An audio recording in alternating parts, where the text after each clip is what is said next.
My family said I was too weird for their events, so I left them off my wedding guest list.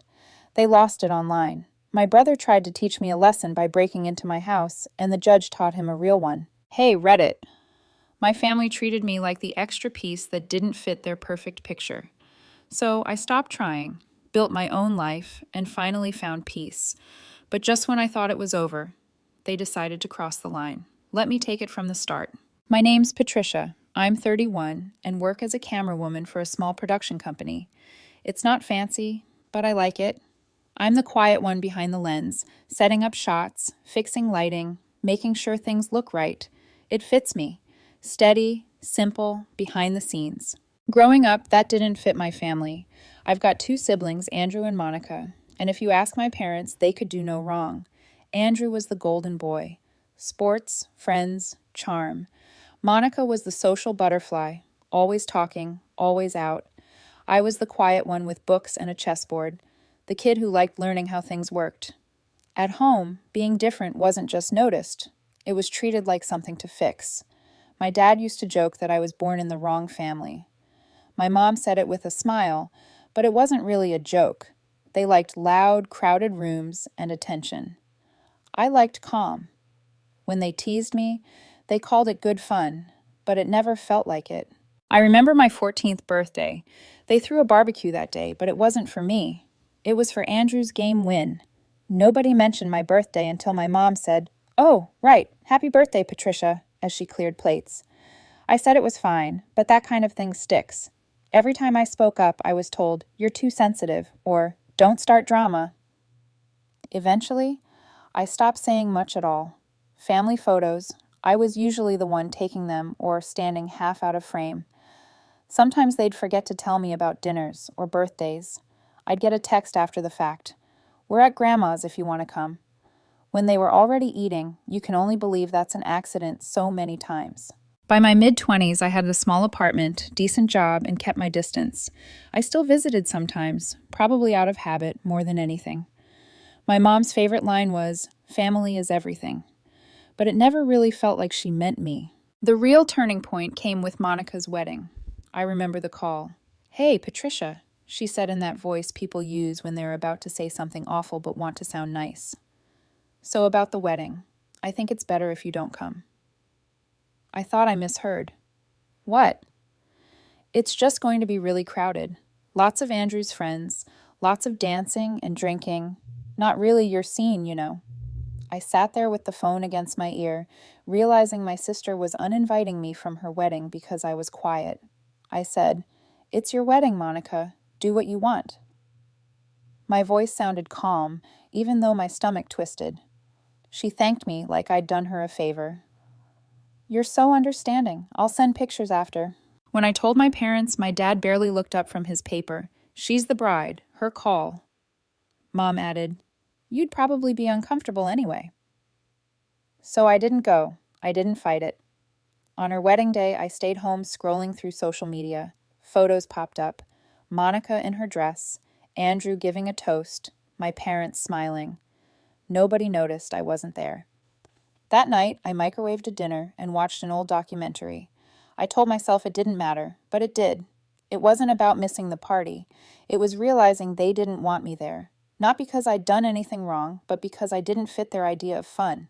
After that, I stopped waiting for invitations. If they didn't ask, I didn't show up. Simple. I didn't hate them. I just saw things for what they were. Once you accept that, you start noticing details. Every conversation circled back to Andrew's promotion, Monica's house, my parents' trips. Nobody asked what I was doing. Nobody even pretended. So I stopped trying. I worked, saved money, took side jobs filming events. Work made sense. People paid you for what you did, not who you were related to. That felt fair. The silence that came with pulling back changed me. You stop expecting warmth where it never existed. You build quiet walls and don't even notice until one day you realize they're keeping you safe. I didn't know it yet, but those walls were about to be the best thing I ever built. A few months after Monica's wedding, life went back to normal for everyone but me. I stopped expecting calls. I figured if they needed me, they'd reach out. Then came Andrew's big promotion. He'd landed some management role at his company, and my parents wouldn't stop bragging about it. Every call from Mom was, "You should learn from your brother. He really worked hard for this." I congratulated him through text, and he just liked the message. No reply. 2 weeks later, I was scrolling through my feed and saw a photo of everyone at a restaurant. Balloons, drinks, family all around the table. Cake with "Congrats, Andrew" written across it. My cousins were there, even some family friends I hadn't seen in years. Everyone looked happy, except me, because I wasn't there again. I called Mom that night. "Was there some kind of dinner?" She sounded distracted. "Oh, that? It was last minute. Andrew's boss picked the place. You wouldn't have liked it. Loud music, fancy food." "Still would have been nice to be asked," I said. She sighed like I was being difficult. "Patricia, please don't start. It was his night. You know how you get around crowds." That was her way of saying we didn't want you there. I didn't push it. I just said, "Okay," and hung up. After that, I started showing up less. They didn't notice. The few times I did visit, I felt like a guest in my own family. They'd talk over me, crack inside jokes, and forget I was sitting right there. Thanksgiving that year sealed it for me. I drove over with a pie I'd bought on the way because Mom always said not to bring anything homemade. We already have enough. The house smelled like turkey and cinnamon. Everyone was laughing in the dining room when I walked in. Mom greeted me with a quick hug and said, "Oh, good, you made it. We just started setting the table." The table was already full, 8 seats all taken. Andrew had his girlfriend next to him. Monica had her husband. My parents at the ends. A couple of cousins filled the rest. I stood there for a second holding the pie. Where should I sit? "Oh, Mom looked around like she just noticed there was no space. "There's a folding chair in the garage. You can grab that." So I did. I found an old chair, dusted it off, and pulled it up to the corner. A plastic plate on my lap, a folding chair at the corner. That was my place in the house. It sounds small, but it said everything. Nobody offered to make space. Nobody said, "Hey, let's squeeze in." And they just kept eating, passing dishes around like I was invisible. At one point, Monica laughed about something Andrew said and added, "Patricia, you wouldn't get it. It's an inside joke." She was right. I didn't get it. I didn't get why I kept showing up. After dinner, I helped clear the table because that's what I always did. Nobody said thank you. When I was washing dishes, I heard Andrew in the other room telling Mom that his boss wanted to see family photos from the party, and she said, "I'll send the good ones. You know, the ones with everyone." Everyone. I left early that night, told them I had work in the morning. Mom gave me leftovers like she was checking a box, and Dad said, "Drive safe," without looking up from the game on TV. In the car, I sat for a minute before turning the key. I realized I could stop showing up entirely, and it wouldn't change anything for them. Over the next few months, I tried calling less. The few times I did, conversations lasted under 5 minutes. "How's work?" "Fine." "How's Andrew?" "Busy." "How's Monica?" "Planning something." Then they'd hang up. Sometimes I'd get a random text from Monica. "Can you help me fix my laptop? Or do you still have that camera?" Never a "how are you?" just when she needed something. One weekend, Mom invited me to Sunday lunch. I thought maybe things were improving. When I got there, it was just my parents. Andrew and Monica couldn't make it. It felt like they only asked me because the house would have been too quiet otherwise. Dad spent most of the meal talking about Andrew's new car. Mom talked about Monica's new kitchen remodel. Nobody asked about me. I mentioned a short film project I'd been working on, but Mom interrupted halfway through with, "That's nice, dear," and went back to talking about the color of Monica's cabinets. That was the last family meal I went to for a while. I started spending more weekends on set, picking up extra hours, working with people who actually cared about the same things I did. My coworkers didn't treat me like background noise. They noticed when I wasn't around. One Sunday afternoon, my phone buzzed with a call from Mom. She never called just to talk, so I almost didn't answer, but I did. "Patricia, thank God," she said right away, like something was wrong. "We really need your help. It's Andrew's company event tonight, and the videographer canceled last minute. You're good with that stuff, right?" I paused. "You mean like filming it?" "Yes, just recording some parts. Nothing too fancy. You've got that nice camera, don't you?" "Yeah," I said slowly.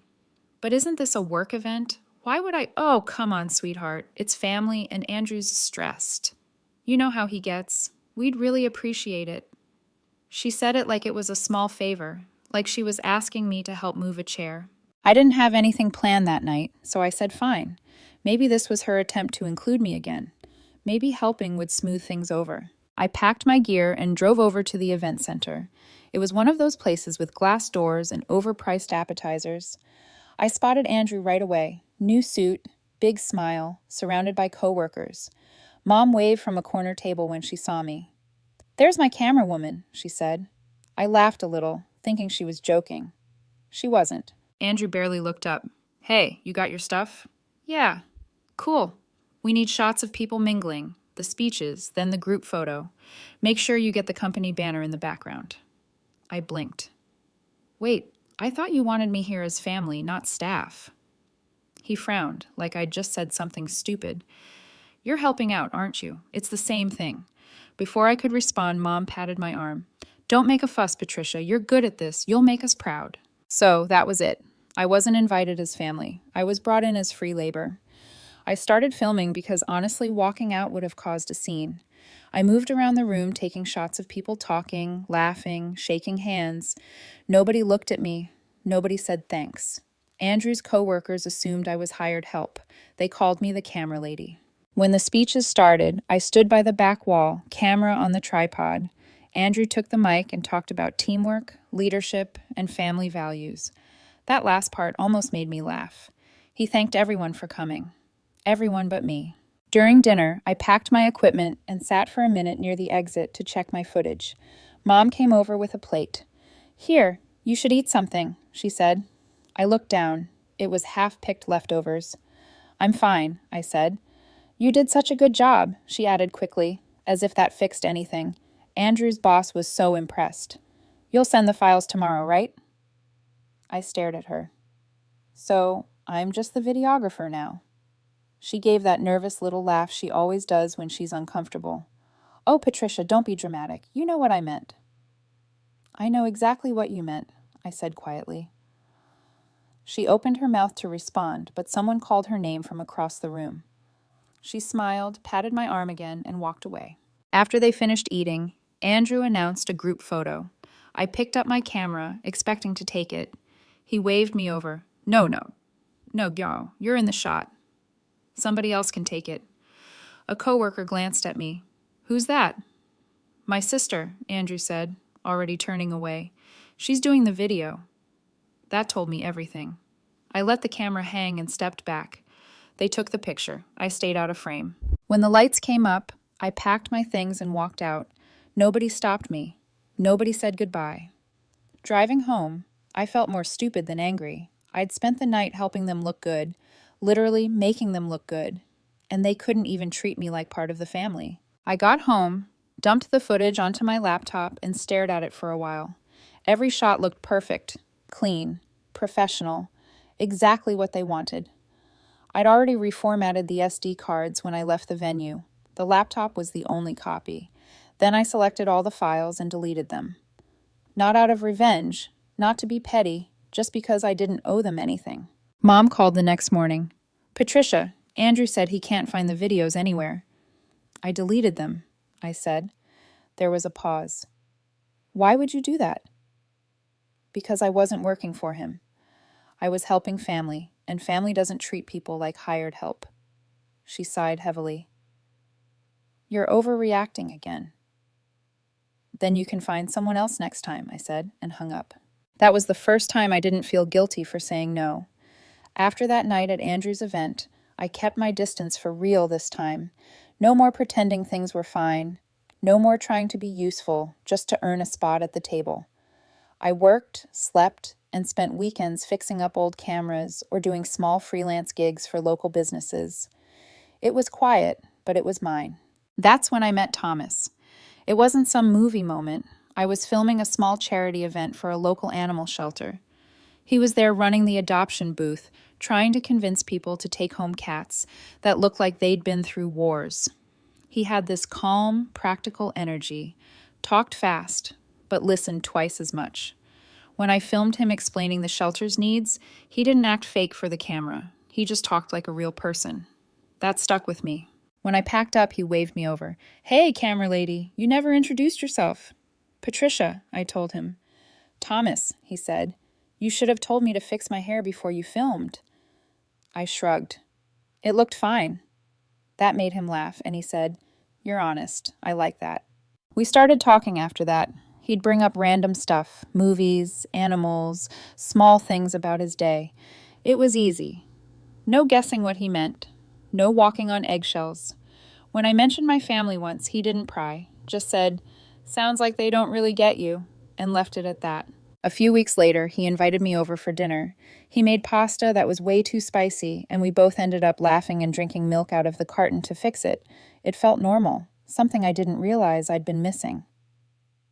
Over time, he became the person I actually looked forward to talking to.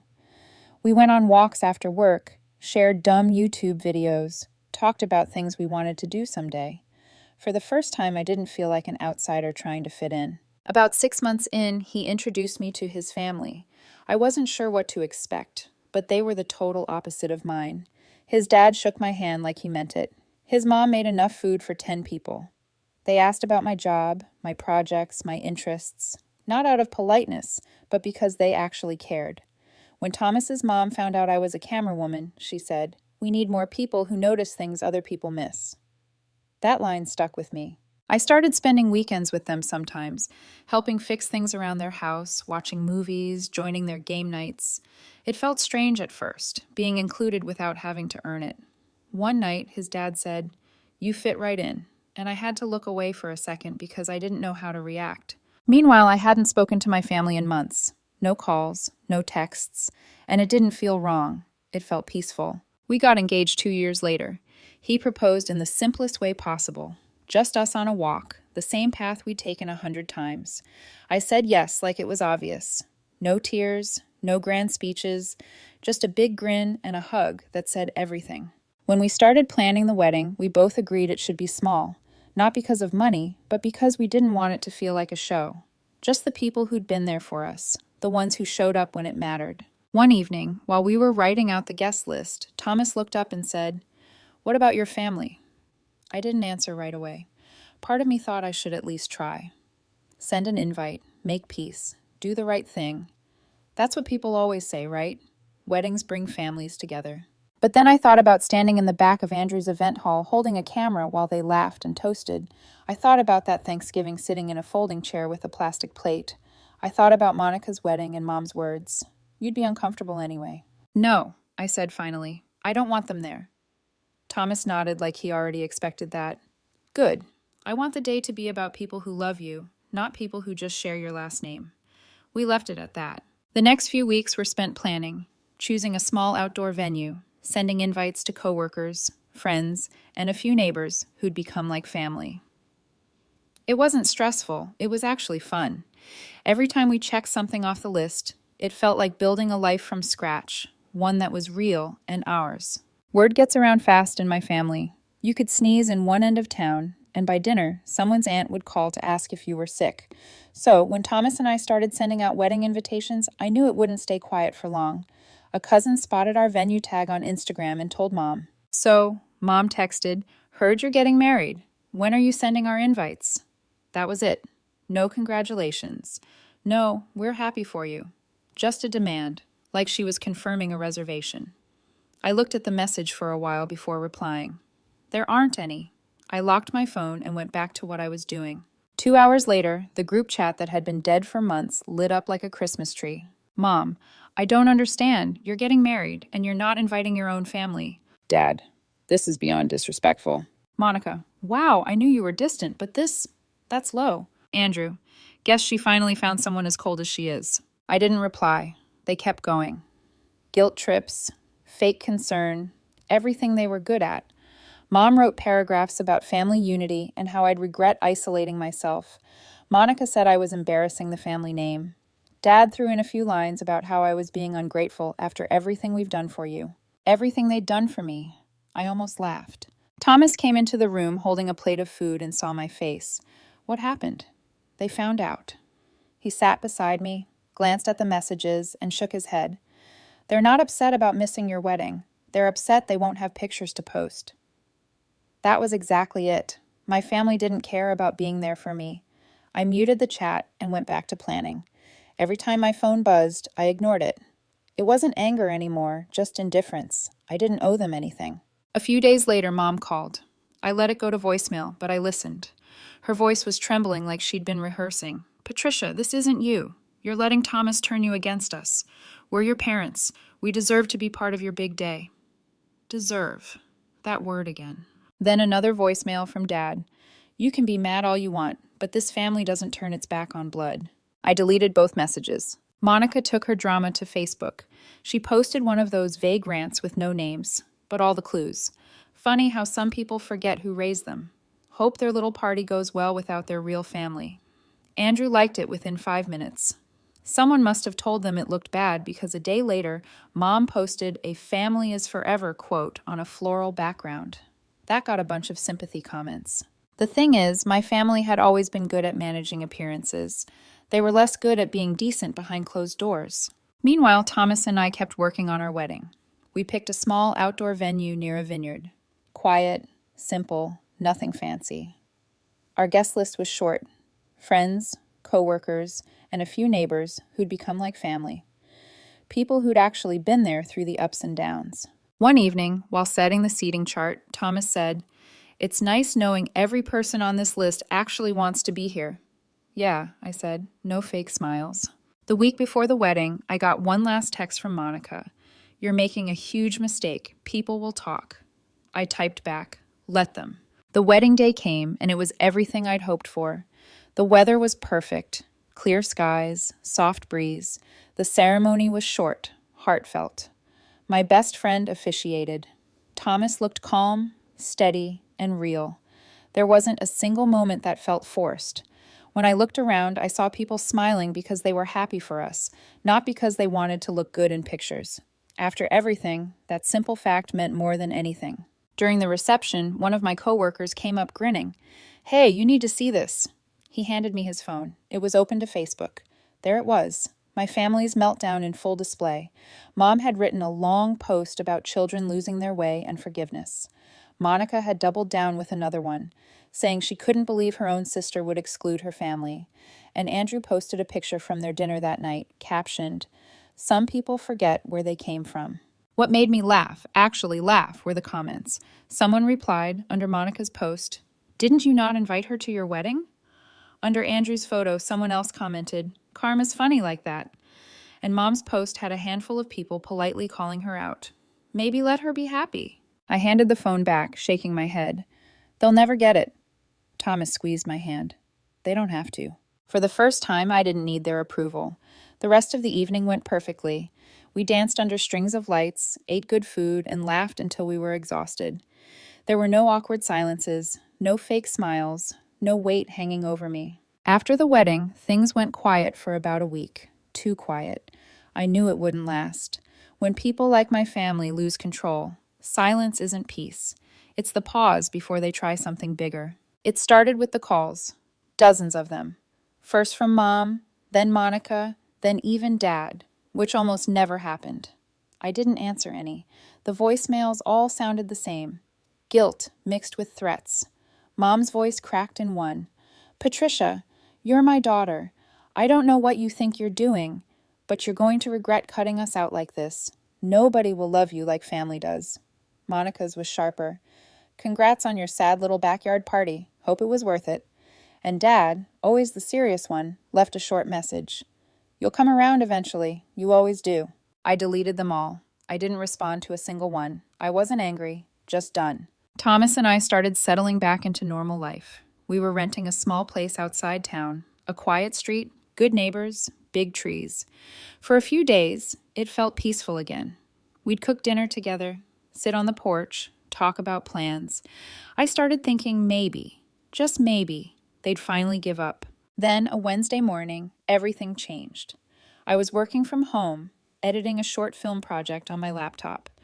Thomas was in the kitchen humming while he made breakfast. Around 10, there was a knock at the door. Hard and fast, not polite.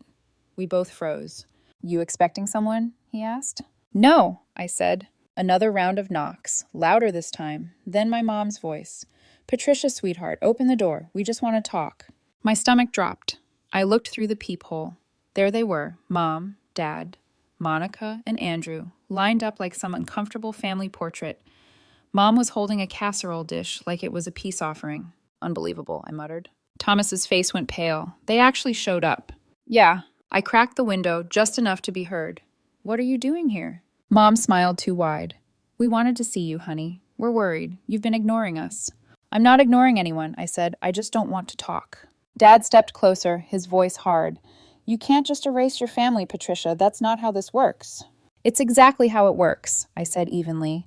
You made your choices, I made mine. Monica scoffed.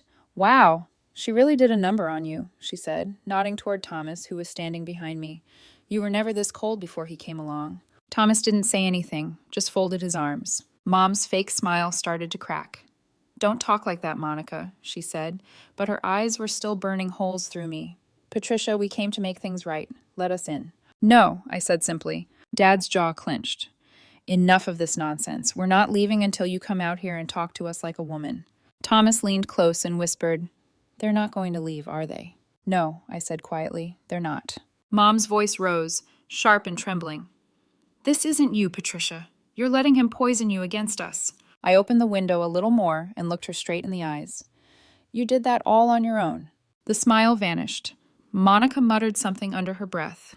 Andrew, who'd been scrolling through his phone the whole time, finally looked up.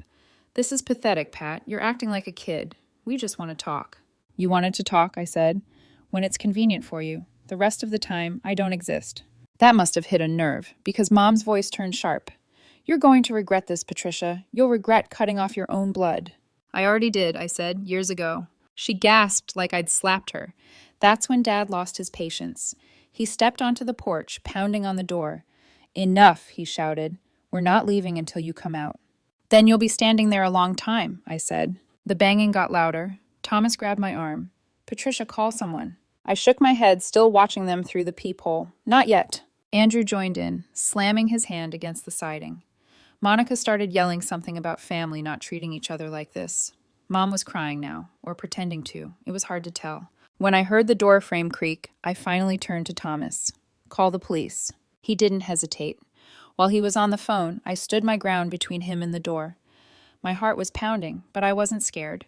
I was just done letting them dictate how things went. Outside, Dad's voice roared again. We're not leaving without you, Patricia. Then get comfortable, I said. There was a loud crack, wood splintering. They were trying to force the handle. Officers are on their way, Thomas said from behind me, his voice steady but shaking slightly. The pounding stopped a minute later. I peeked out the window. They were standing there, pretending nothing had happened. Mom holding that casserole again. Dad glaring at the ground. Monica rubbing her arms like she was cold. Andrew scrolling his phone again like none of it mattered. Then sirens. The police cruiser pulled up, tires crunching against the gravel. 2 officers got out, a man and a woman. The second they saw the scene, you could tell they knew exactly what kind of situation this was. I opened the door just enough to step outside, keeping my hands visible. Morning, officers, I said. Thanks for coming. The woman nodded. We got a call about a disturbance. Everything all right here? Before I could answer, Mom rushed forward, casserole still in hand. This is our daughter, she said quickly. We were just trying to talk to her. She's being manipulated by that man. She pointed toward the house where Thomas was visible through the curtain. The officer's face stayed neutral. So, you were the ones knocking and yelling? Mom stammered. We weren't yelling. We just needed to talk. Dad stepped in. We have a right to see her. She's our daughter. The male officer pulled out a notepad. Sir, it doesn't work like that. She's an adult. You don't have the right to enter her home without permission. Mom tried to interrupt, but he held up a hand. If you keep harassing her, she can press charges. I took a breath. Actually, I want to. Everything went quiet. Mom's mouth fell open. Dad's face turned red. Monica froze. Andrew finally looked up, eyes wide. You don't mean that, Mom said, her voice shaking. I do, I said. Trespassing and attempted forced entry. The officers separated us, took statements, and told them to leave immediately. Thomas came out once things calmed down. He slipped his hand into mine while I finished signing the report. As they drove off, I watched them through the window. Mom was crying again. Dad was yelling at her. Monica slammed the car door. Andrew just stared at his phone. When the police left, the house felt quiet again. Really quiet this time. Thomas leaned his head on my shoulder. You okay? Yeah, I said, finally. The officers documented everything and explained that immediate arrest wasn't required. The case would be referred to the DA. I contacted my attorney the next morning. He filed for a temporary restraining order, which the court granted the same day. A process server formally served my parents, Andrew and Monica, on Friday. The order barred contact and required them to stay away from our home. After the confrontation, Thomas and I took 3 days for ourselves, a quiet cabin 2 hours away, no crowds, no calls. Before we left, I spent half a day tightening the house security. New locks, motion lights, and small cameras linked to my phone. Thomas teased me for going full detective mode, but he understood. The first 2 nights were perfect. Hikes, old movies, sleeping in. On the third night, I finally felt like everything had settled. 2 nights later, Sunday at 2 a.m., my phone buzzed. Motion detected, living room. A second later, alarm triggered, front door. Thomas woke instantly. What's going on? Someone's in the house. I opened the camera feed. The image shook, then focused on a man moving across the living room. Tall, familiar, Andrew. He was inside our house. He was already violating the restraining order they'd been served 2 days earlier. I hit the panic option on the app. The alarm shrieked through the speakers. On the screen, Andrew spun around, shouting, trying to cover his face. Thomas's voice was barely a whisper. He broke in. Yeah, I said, probably Dad's idea. The feed froze as it switched to emergency mode. We waited, watching the flashing red alarm active banner. Dispatch confirmed units were en route. A cruiser pulled up about 8 minutes after the siren tripped. We didn't sleep again that night. When we got home the next afternoon, the front door was taped off.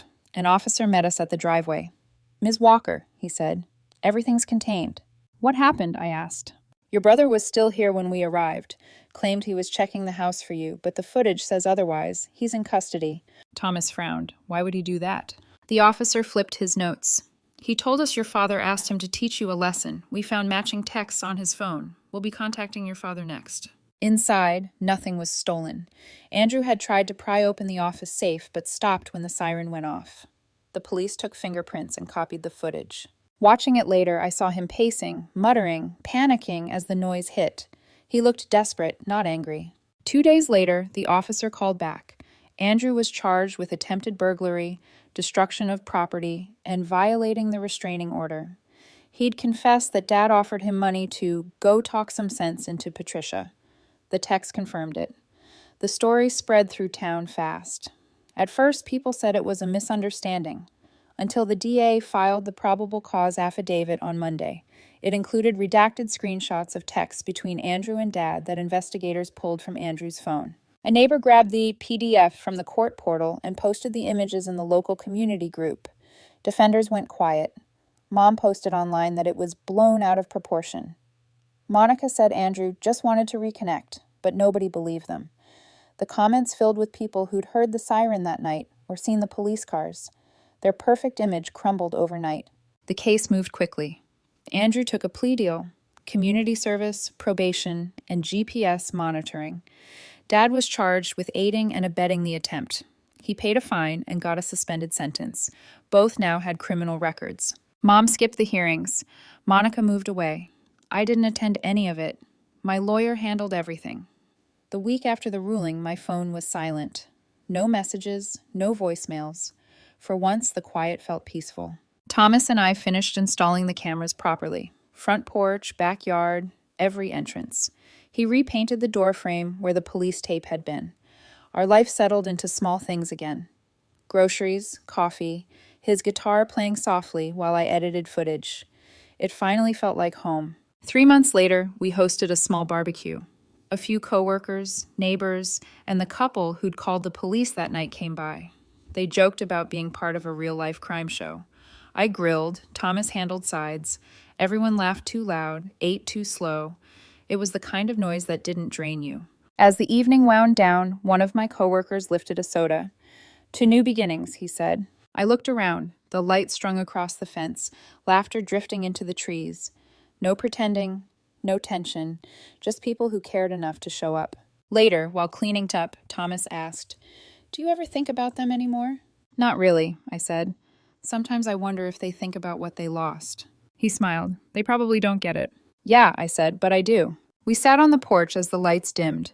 For the first time in my life, the word family didn't sound heavy. It just felt right. I'd built mine from scratch, and no one was ever taking it away again. A few weeks later, I stopped by the courthouse to sign some remaining paperwork. As I stepped outside, I saw Mom across the parking lot. She looked smaller than I remembered, tired, older. For a second, we just stared at each other. She started walking toward me, clutching her purse like it was armor. "Patricia," she called softly. I didn't move. "I just wanted to talk," she said when she got close enough. Her voice trembled. "You didn't have to make it all so public."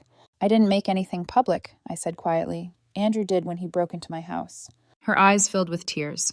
"We're family. Mistakes happen." "Mistakes?" I repeated.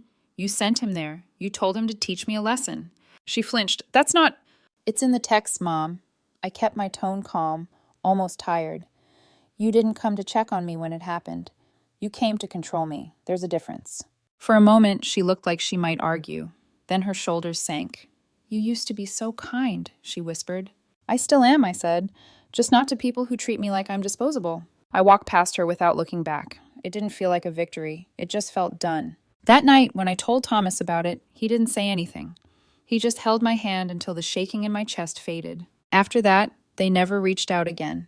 No calls, no letters, not even the guilt-tripping Christmas cards Mom used to send with glitter snowflakes and Bible verses about forgiveness. I built something better in the quiet they left behind. The following spring, Thomas and I bought a small house near the edge of town. Nothing grand, white porch, lilac bushes, the sound of crickets at night. I turned the spare room into an editing studio. He hung shelves and filled them with tiny clay animals he sculpted when he was bored. We'd wake up early, drink coffee by the window, and talk about plans, maybe adopting, maybe starting our own production company someday. Life wasn't perfect, but it was peaceful. And sometimes peace is louder than applause. One evening, I got an email from an unknown address. Subject line, "From Mom." Against my better judgment, I opened it. "Patricia, I hope you and Thomas are well. I'm not asking for forgiveness. I just want you to know that we think about you. Your father's health isn't great, and Monica barely speaks to anyone. Andrew moved back home. Things are different. You were always the one who saw things clearly. I see that now. Love, Mom." I read it twice, then closed my laptop. I didn't reply. Not because I hated her, but because peace doesn't need reopening old wounds. When Thomas came in with 2 cups of tea, I smiled. "Everything okay?" he asked. "Yeah," I said, meaning it. "Everything's fine." We sat on the couch, the evening sun fading through the curtains. For years, I thought love was about proving my worth to people who'd already decided it wasn't enough. But love, real love, isn't a performance. It's quiet, safe, steady. And for the first time in my life, I had all of that. Time moved differently after that. Peace doesn't come with fireworks. It comes quietly, like sunlight slipping through a half-open curtain. Days started to blur into one another, but in a good way. Mornings with Thomas, coffee in hand, soft laughter echoing in the kitchen. Afternoons filled with editing projects and the hum of his guitar from the next room. Evenings spent cooking, sometimes burning dinner, sometimes dancing barefoot on the porch. It was the life I had once thought impossible. 6 months later, I got a letter in the mail. A real letter, handwritten, addressed to Mrs. Patricia Walker. The handwriting was neat, controlled. My heart skipped when I recognized it. Dad's. I opened it at the kitchen table. Thomas watched silently from across the room. "Patricia, I'm not writing to justify anything. I've had a lot of time to think. The court hearings, the fallout, the looks from people who once respected us, it all forced me to see things I didn't before. You were right to protect yourself. I let my pride, and your mother's expectations, control too much. I thought I was defending our family, but really, I was defending an image. I don't expect forgiveness. Just, maybe someday, when you think of me, don't only remember the worst parts." "Dad?" I set the letter down. For a long moment, I didn't say anything. Thomas reached across the table, resting his hand on mine. "You don't have to answer." "I know," I said, "but I think I already did." I folded the letter carefully, slipped it back into the envelope, and tucked it into a drawer. Not out of anger, just to keep it somewhere quiet. That night, I stepped out onto the porch. The sky was heavy with stars, the air cool and still. I thought about all the years I'd spent trying to be heard, trying to be seen. I thought about how silence used to feel like punishment, but now it felt like peace. Thomas came out with 2 mugs of hot cocoa. "Still thinking about it?" "Not really," I said. "More like closing the book." He smiled softly. "Then let's write a new one." We clinked our mugs together. A year passed. Our little business started to grow. What began as freelance wedding and event work turned into a steady stream of clients, local charities, small brands, independent artists.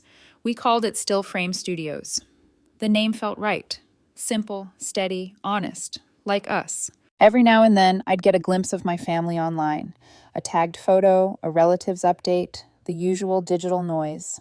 I didn't feel bitterness anymore, just distance, like watching characters in a story that no longer included me. Then, one morning, a familiar number flashed on my phone screen. Monica. I let it ring, then another call, and another. Finally, a text. I know you probably hate me, but Dad's in the hospital. It's bad. I stared at it for a long time. Thomas found me sitting on the edge of the bed, the phone still in my hand. You okay? He asked gently. I don't know. He didn't push. He never did. I drove to the hospital that afternoon, more out of closure than obligation. The corridors smelled like antiseptic and old coffee. When I reached his room, Mom was there, sitting by his bed. She looked up, surprised, but too tired to argue. Dad's eyes opened slowly when he heard my voice. Patricia, he rasped. Hey, Dad. He managed a faint smile. You came. Yeah. We didn't talk about the past, not about the restraining orders or the court cases or the nights that split us apart. We talked about nothing, the weather, the soup, the way the nurse kept humming off key. He drifted off mid-sentence, and for a while, I just sat there, watching the rise and fall of his chest. Mom didn't say much. When I stood to leave, she whispered, Thank you for coming. I nodded. Take care of yourself, Mom. Dad passed away 2 weeks later.